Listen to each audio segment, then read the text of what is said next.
Rick, Hello, Keith. hey man, you beat me to it. I'm so glad you said you had another episode in you, man. I appreciate it. This one I want to do, which is really a message to Keith 1.0 that really helped me. And so the title of this is instead of getting into being bothered, get into being free. And Jeez, so wow. Oh, that's so a, oh my God, jeez. That's like a whole shelf of self-help books. I know, right? Oh And we're man. going to knock this off in 10 minutes, right? Yeah, 10, okay. 10 minutes No ago. sweat, Keith. It's all your show. I'm listening.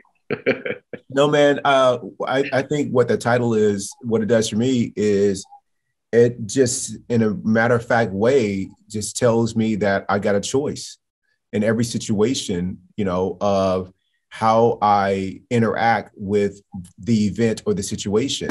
And what I used to do was get bothered by everything. I like to say, and I learned this from Eckhart Tolle, I was a grievance looking for a cause. It didn't matter what it was. I was going to be bothered by it. And I was going to be bothered by people. And occasionally a bother about myself if I didn't live up to being perfect or what I thought that I should have done. And I was just bothered all the time, Rick. And it really didn't matter what it was. I look back at my life back in those days, pre-practice. I think that side says it all, man. It was just, I was constantly bothered by almost everything. And it was a confirmation bias. I mean, I just found one thing after another to be That's upset right. about, to disagree with, to not like. And I was just not peaceful. And finally, I got some leverage on the other side of it. And you were a great friend to me, man, that kept like inviting me, let's go to nature, let's go for a hike. And I was like, no, man, I'm busy over here being bothered. It's like I didn't know I was saying that, but my choices reflected that that's what I was actually doing. Is you like, no, Keith, let that go. I know this person didn't keep a commitment, but Keith, you just kept telling me, and urging me, inviting me to let go, that there was a different path. And my friend, finally, 7 years ago, I joined you on that path, and in doing so, I stopped, being bothered, and I got into feeling like what it's like to be liberated and free from suffering. And it's beautiful, man. So I just want to say thank you. Oh gosh, Keith, it's all you, man. You saw the need for a change, and you made a change in yourself, and it was a wonderful thing for me to watch. And you're an amazing human being, and you bring light and joy to all that meet you, and you're the real deal. I tell people all the time, he's what you see is what you get. People are thinking, I know that he's probably in the witness protection program and he's killed 5 people, but nobody's that good, right? But honestly, you've made a conscious attempt, and a successful attempt, to change what was not working in your life. And the result of that is not only happiness and peace for yourself, but it's also been an opportunity for you to enjoy service and the altruistic mission that I think all humans owe to one another, and that is to serve. And you're a prime example of that. And I'm very proud to be your friend and have witnessed the butterfly coming out of the caterpillar. Oh, thank you, Rick. I mean, you played a big role in that, man. And I know I thank you all the time for really just helping me be aware that there was another choice. And what I also want to acknowledge you for is that you gave me a lot of grace and space to stumble along without preaching to me to do something different. No matter how many times that I, declined the invitation to join you on a different path, whether it's, a hike in nature as a literal path, but more of a metaphorical path you invited me to experience life in a completely different way. No matter how many invitations, many times I declined the invitation, you just kept making them, man.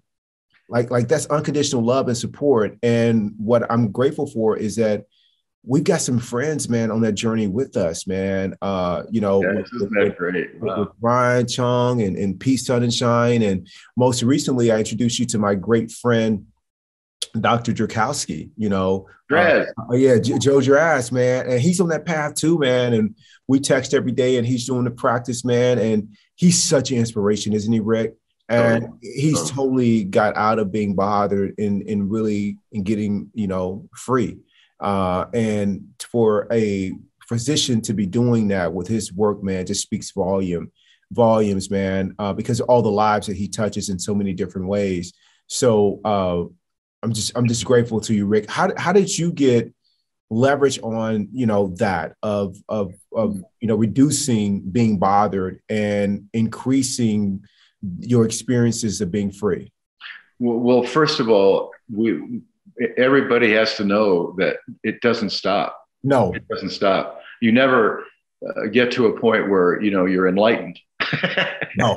I mean, maybe some people do, but that's not in the cards for me. So the way I look at it is that, and I have to continue to monitor what is happening in my life, so I'm on guard and I don't go back to the ways that caused me so much pain and difficulty. And also, I don't want to give up what I've got now, and I just love my life, and I'm Yes. happy because happiness has ensued from getting rid of some of these behaviors that were self-defeating, just as you say. There are three concepts I think that helped me at the beginning that I think are a wonderful place to start. And this is very hard because it's the opposite of the way we think. And that is, number one, that perfection is the oppressor. If you're an A-type person, perfection is your life. Everything you do, whether it's dressing your children to go to school or making the perfect dinner or doing a presentation, it's always about perfection. And anything short of that, you beat yourself up. So the first point I wanted to make to myself was that imperfection is the oppressor. It causes you to miss so much that you definitely are in a worse place by focusing so much on being perfect. Instead, the way I'd rather look at it is that the real rule of the universe is imperfection. That's the rule of the universe. There Mm. are no T squares in nature, right? It doesn't all fit together. There's an overarching beauty, Wow.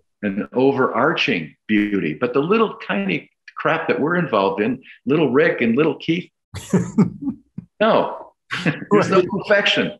Right. Okay, so getting rid of the idea of perfection was a good start for me. Second thing was that another principle of the universe is that things are incomplete. They are just always going to be a little less than what you want, or a little half butted, a little bit different than what you thought they would be. And that's okay. That incompleteness is part of life. And so if you detach from your expectation that it has to be complete and it has to be perfect, you're halfway, 2/3 along the path toward realizing a different way of being. And then the third thing is, another rule of the universe is that everything is imperfect, is impermanent. Okay, Yes. impermanent. So that opens you up to the idea that change is normal. Instead of saying, why did this happen to me? Why? Well, the answer is, why not? I mean, don't be ridiculous. Right. That's what I tell myself too. Don't be ridiculous, Keith. So the idea is, if you can accept that all of those things, that imperfection is a lie, and that that imperfection is the truth, and that the rule is imperfection, and that perfection is an oppressor, that's a good start.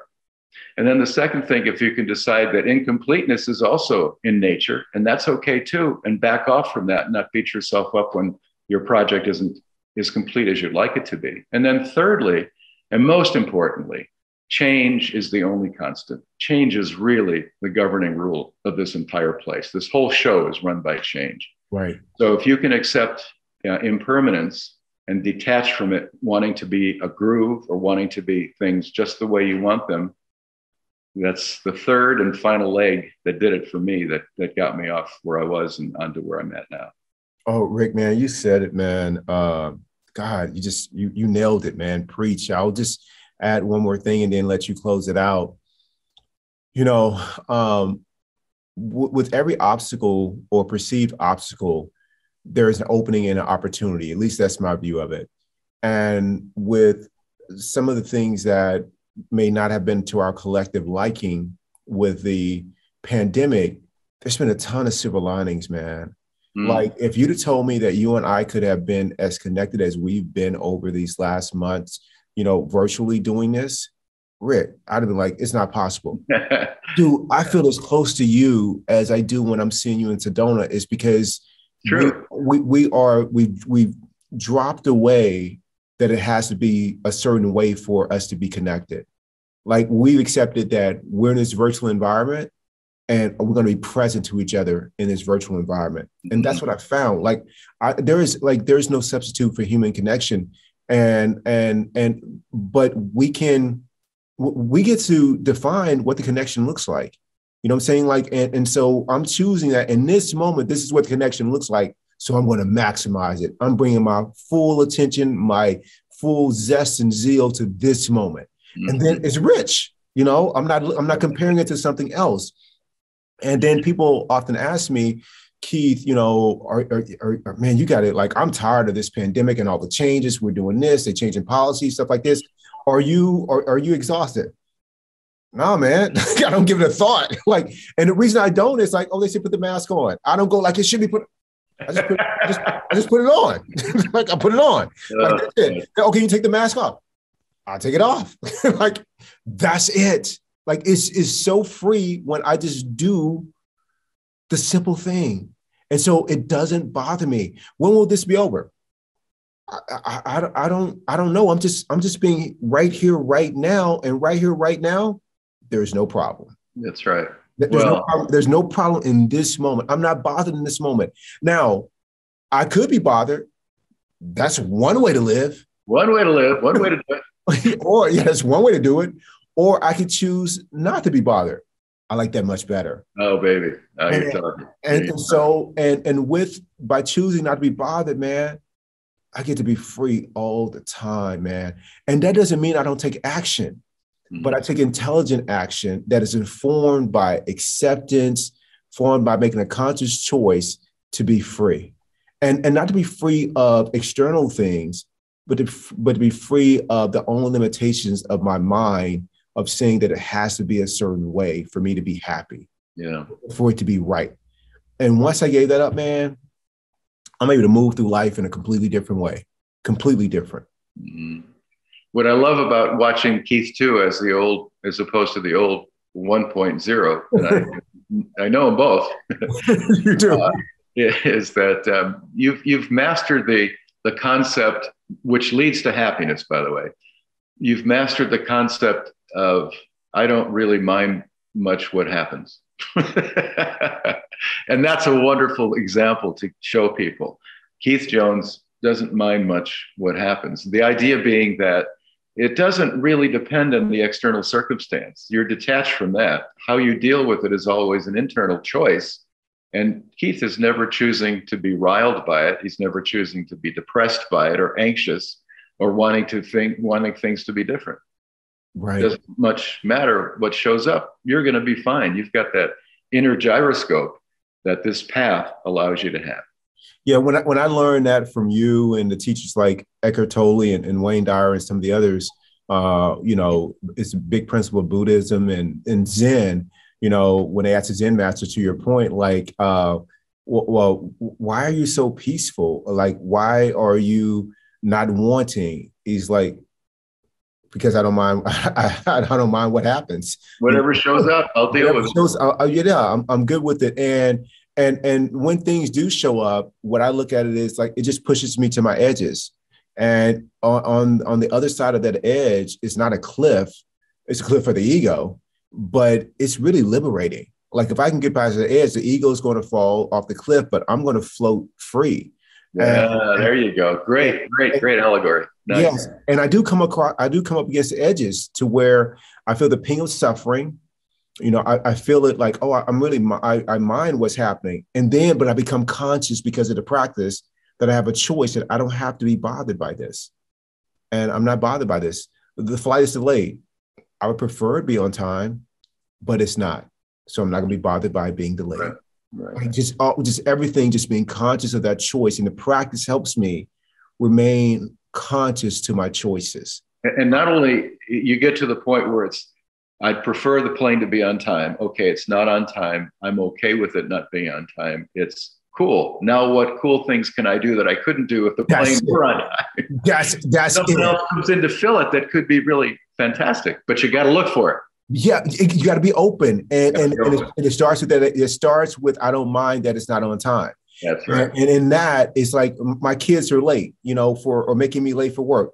Okay, you not bothered by that. What's the opening? Now you can use that time to come down hard on the kids for not being ready for school, or you can use that time to, like, I'm gonna use my practice here. I'm just gonna be connected with us all being, them being late to school, me being a little late for work, and this is an opportunity to expand my practice with acceptance. Like it could be that complete opening, or you delay for a flight. Let me call a friend that I never get a chance to talk to. That's it. Like it's so many things you can do. You're but right. You still in the example with the kids, though, that doesn't mean you just let it go. I mean, if the kids are supposed to be ready on time, then you let them know that they've screwed up. But that's a different topic than what we're talking about, which is yourself not being upset by it and having your own inner gyroscope that keeps you even keel. But you still make the correction with the children. But for you, it doesn't matter.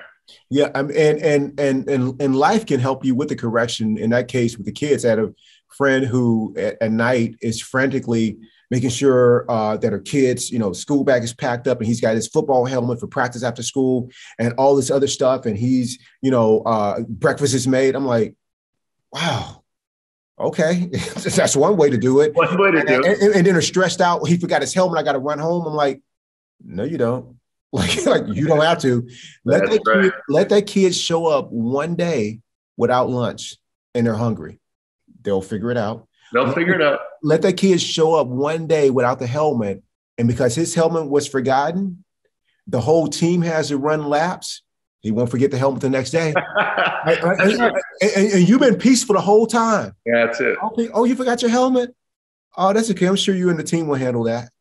You give him a kiss, have a great practice. You're peaceful the whole time. I couldn't agree with you more. Those two are wonderful examples. That's great. Yeah, man, Rick, thank you so much, man. Thank you again for helping me get on the path of not being bothered and getting free. I really appreciate it. I love the Keith Jones too, man. I love the one too, but two is extraordinary. Thanks, Rick. I love you. Adios. I love you.